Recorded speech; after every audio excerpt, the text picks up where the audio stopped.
The story of Bulwark in central Alberta, Canada, began when the first settlers arrived in the area in the early 1900s.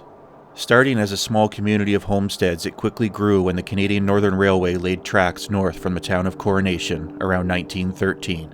One of the first businesses was George Drinnan's hardware store, and soon more would follow, and in 1914 the post office was established. The village never grew to a large population, but it became a busy hub for the grain industry, and home to 5 grain elevators. The railway that was to run from Bulwark to Edmonton was never completed, which most likely marked the beginning of its decline. Life was tough in the prairies, with harsh winters, crop failures, and a fire in 1923 that destroyed one of Bulwark's elevators. Competition between the competing railroads, along with economic decline in the 1930s and the Great Depression, took its toll on the town. Farmers struggled with poor harvests due to drought and other factors, and also World War II brought other challenges as the town contributed to the war effort, with the town losing several men to the war. Changes in technology and transportation would cause a shift in these small communities as more people looked elsewhere for better opportunities. The town's population would shrink and businesses would close, with the school closing in 1960.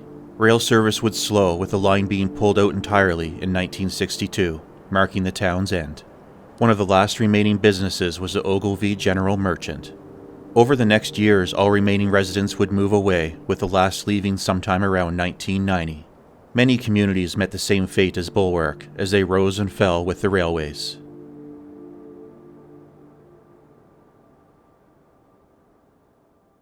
There's not too much left over from the original town site, but there's enough here to explore. There's a few structures and equipment, and I'm actually not sure, so we're going to go hunt around and see what we can find.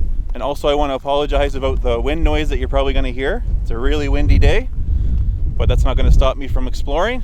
Okay everyone, let's go walk around and see what we can find. Actually looks like there's quite a bit more here than I thought.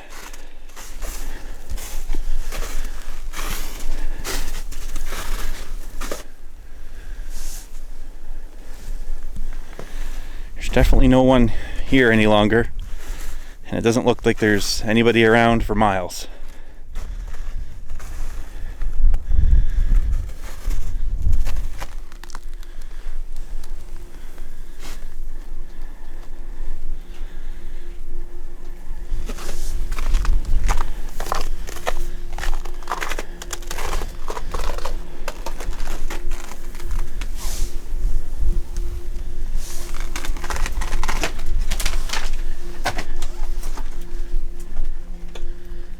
There's an old TV up there in the front.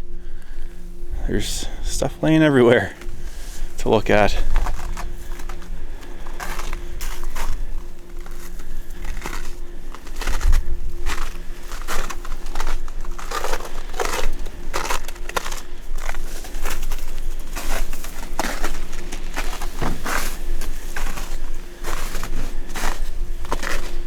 Not much left in here.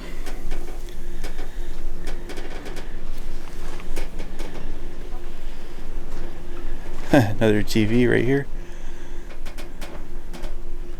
Some farm equipment laying around too. So this is a big grain area back in the day. This town actually had 5 grain elevators here too.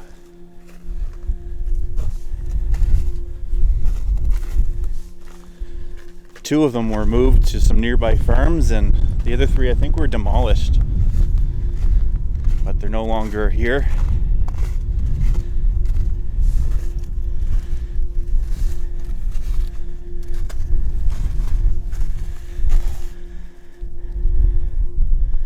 Plymouth? I believe this is a Plymouth Fury.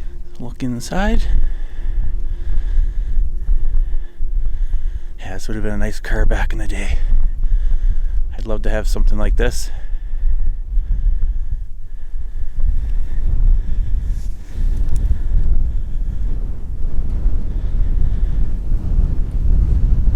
A very windy day.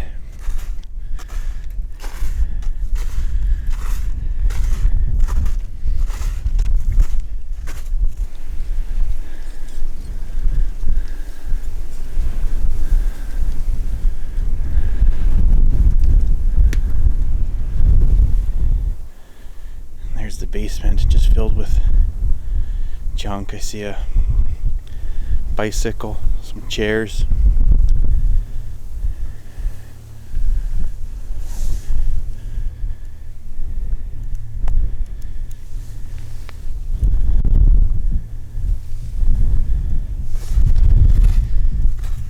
Got to be careful around here.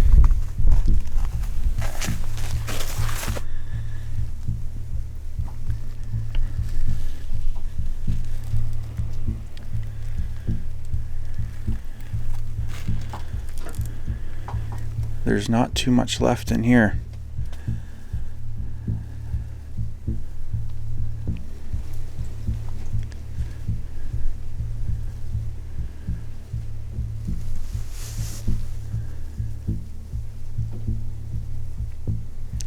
Stove over there, that was pretty cool.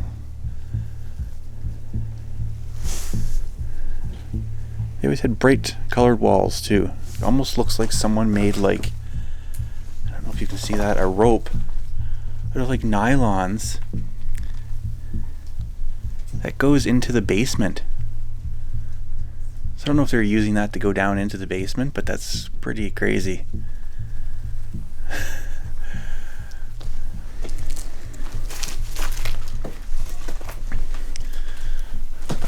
I'm not gonna go too far here into the house. But yeah, it's a pretty cool site so far to look around. Quite a bit left to look at.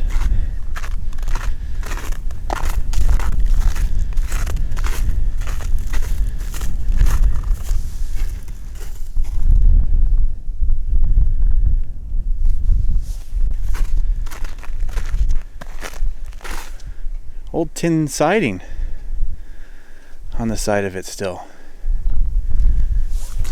That's pretty cool.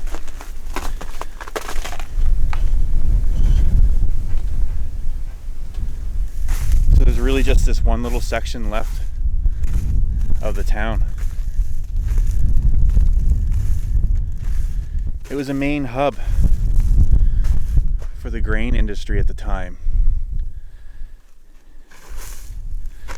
That's why they had those 5 grain elevators.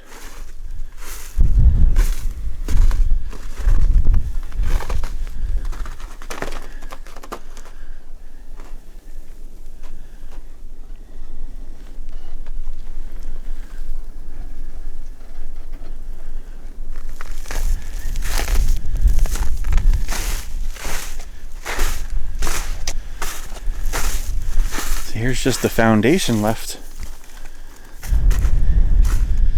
So yeah, that's what I hope to do, is just document some of these places and just try to preserve some of the memory of these towns or places that I go to before they're gone for good, because eventually there won't be anything left here and no one will ever know that anything was here.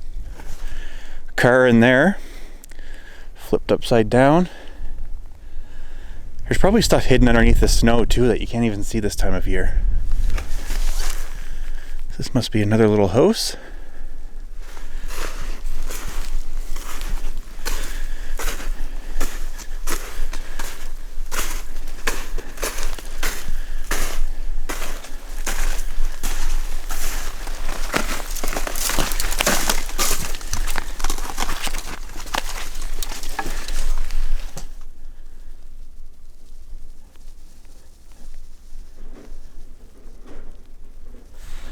So this is pretty much gutted. There's not too much left.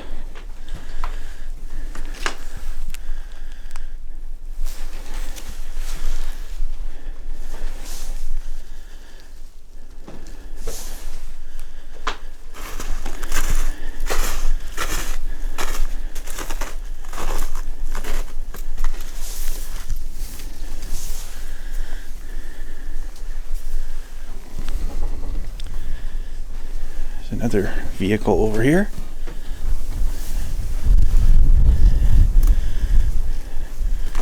There's a couple of them. Some bullet holes in it.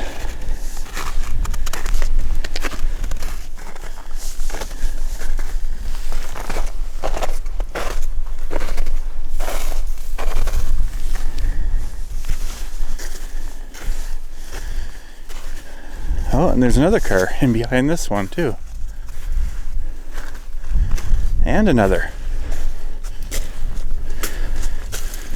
Bit of a graveyard here. Not sure what kind of cars these are.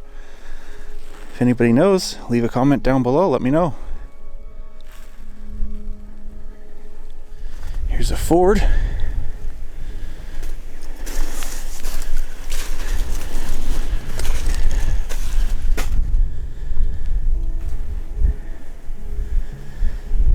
Yeah, that's pretty cool. Yeah, and this is our surroundings. As you can see, we're pretty much in the middle of nowhere. I'm going to spend some more time just taking some photos and some more shots. It's a fun day. I'm glad there was quite a bit here to look at. I really appreciate everything, guys. And I will see you guys out there on the next adventure. See you later.